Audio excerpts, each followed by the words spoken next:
अस्सलाम वालेकुम जी।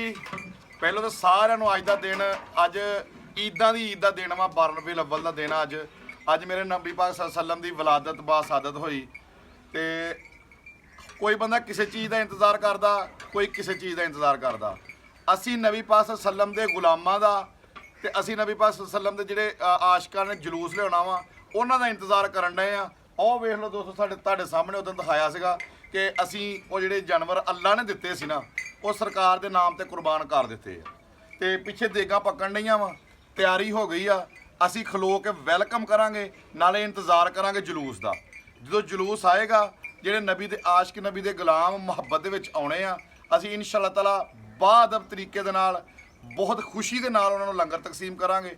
ਤੁਹਾਨੂੰ ਉਦੋਂ ਵੀ ਦੱਸਿਆ ਕਿ ਬਾਬਾ ਲਿਆਕਤ ਤੁਸੀਂ ਤਾਇਆ ਵਾ ਮੇਰਾ ਤੇ ਭਾਈ ਹੁਣਾਂ ਨੇ ਤੁਹਾਨੂੰ ਉਧਰ ਤਾਰਫ ਕਰਾਇਆ। ਇਹ ਇੰਜ ਇੰਤਜ਼ਾਰ ਕਰਦੇ ਆ ਜਿੱਦਾਂ ਲੋਕ ਉੱਦਾਂ ਕਹ ਲਓ ਕਿ ਸ਼ਾਦੀ ਵਿਆਹ ਦਾ ਉਹ ਕੀ ਉਹਦੇ ਵਾਸਤੇ ਇੰਜ ਅੱਗੇ ਖਲੋ ਕੇ ਇੰਤਜ਼ਾਰ ਕਰਕੇ ਬਾਅਦ ਤਰੀਕੇ ਨਾਲ ਲੋਕਾਂ ਨੂੰ ਲੰਗਰ ਤਕਸੀਮ ਕਰਨਾ ਇਨਸ਼ਾ ਅੱਲਾਹ ਤਾਲਾ। ਤੇ ਸਭ ਤੋਂ ਵੱਡੀ ਖੁਸ਼ੀ ਮੈਨੂੰ ਇਹ ਆ ਕਿ ਦੁਬਾਰਾ ਸਾਡੀ ਜ਼ਿੰਦਗੀ ਦੇ ਵਿੱਚ 12 ਰਬੀਉਲ ਅੱਵਲ ਸ਼ਰੀਫ ਆਇਆ ਤੇ ਇਸ ਦਿਨ ਦੇ ਸਦਕੇ ਨਾਲ ਹੀ ਦੂਸਰੀਆਂ ਈਦਾਂ ਬਣੀਆਂ।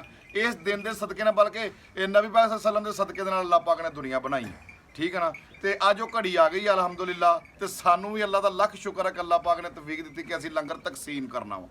ਤੇ ਬੜੇ ਲੋਕ ਇੰਤਜ਼ਾਰ 'ਚ ਸੀ ਉਦੋਂ ਵੀ ਲਾਲਾ ਜੀ ਜਦੋਂ ਤੁਸੀਂ ਕੀਤਾ ਸਾਨੂੰ ਜ਼ਰੂਰ ਦੱਸਣਾ। ਉਹ ਪਿੱਛੇ ਤੁਸੀਂ ਦੇਗਾਂ ਦੇਖ ਰਹੇ ਹੋ ਮਾਸ਼ਾਅੱਲਾ, ਤੇ ਬਲਕਿ ਤੁਹਾਨੂੰ ਵੀਡੀਓਜ਼ ਵੀ ਦਿਖਾਉਂਦੇ ਕਿ ਖੁੱਲਾ ਗੋਸ਼ਤ ਪਾਇਆ, ਕਿਉਂਕਿ ਇਹ ਕੋਈ ਵਿਆਹ ਨਹੀਂਗਾ, ਇਹ ਸਾਡਾ ਆਪਣਾ ਕੰਮ ਨਹੀਂ, ਇਹ ਨਬੀ ਪਾਕ ਸੱਲੱਲਾਹੁ ਅਲੈहि ਵਸੱਲਮ ਅੱਲਾ ਦੇ ਮਹਿਬੂਬ ਦਾ ਕੰਮ ਆ। ਤੇ ਇਹ ਜਿੰਨੀ ਖੁਸ਼ੀ ਨਾਲ ਹੋ ਸਕਦਾ, ਜਿੰਨਾ ਜ਼ਿਆਦਾ ਖਰਚਾ ਤੁਸੀਂ ਕਰ ਸਕਦੇ ਓਨਾ ਹੀ ਕਰ ਲਓ, ਕਿਉਂਕਿ ਕਿਹੜਾ ਕਿਸੇ ਨੇ ਜੇਬ 'ਚੋਂ ਕਰਨਾ। ਉਦੋਂ ਵੀ ਮੈਂ ਕਿਹਾ ਸੀ ਨਾ, ਉਹਨਾਂ ਦਾ ਦਿੱਤਾ, ਉਹਨਾਂ ਦੇ ਰਾਹ ਦੇਣਾ ਤੇ ਫਿਰ ਉਹਨਾਂ ਨੇ ਅਤਾ ਕਰ ਦੇਣਾ। ਆ ਖੋਲੀ ਬਹੁ ਜਰਾ, ਆ ਖੋਲੀ ਦੇਖ, ਆ ਦੇਖੋ ਜੀ ਮਾਸ਼ਾਅੱਲਾ, ਇਹ ਆ ਤਿਆਰ ਹੋ ਗਈਆਂ ਇਹ ਦੇਗਾਂ। ਯਾਨੀ ਕਿ ਕਹਿ ਲਓ ਕਿ ਆ ਦੇਖ ਲਓ, ਤੁਹਾਨੂੰ ਇਹ ਨਹੀਂ ਕਿ ਆ ਦੇਖ ਲਓ, ਯਾਨੀ ਕਿ ਖੁੱਲਾ ਹੀ ਇਦਾਂ ਦਾ ਲੋਕ ਯਾਨੀ ਕਿ ਜਿਹੜੀ ਘਰ ਦੀ ਖੁਸ਼ੀ ਉਹ ਸੋਚ ਇਹ ਮਾਸ਼ਾਅੱਲਾ ਦੇਖ ਲਓ ਜੀ। ਯਾਨੀ ਕਿ ਅਸਲ ਤੇ ਖੁਸ਼ੀ ਸਾਡੇ ਵਾਸਤੇ ਹੈ ਨਾ, ਜਿਹੜੇ ਨਬੀ ਪਾਕ ਸੱਲੱਲਾਹੁ ਅਲੈहि ਵਸੱਲਮ ਦੇ ਅਸਲ ਉਮਤੀ ਹੈ ਨਾ, ਉਹਨਾਂ ਨੂੰ ਇਸ ਤੋਂ ਵੱਡੀ ਯਾਨੀ ਕਿ ਉਹਨਾਂ ਦਾ ਕਰਕੇ ਦੁਨੀਆ ਸਜਾਈ ਗਈ।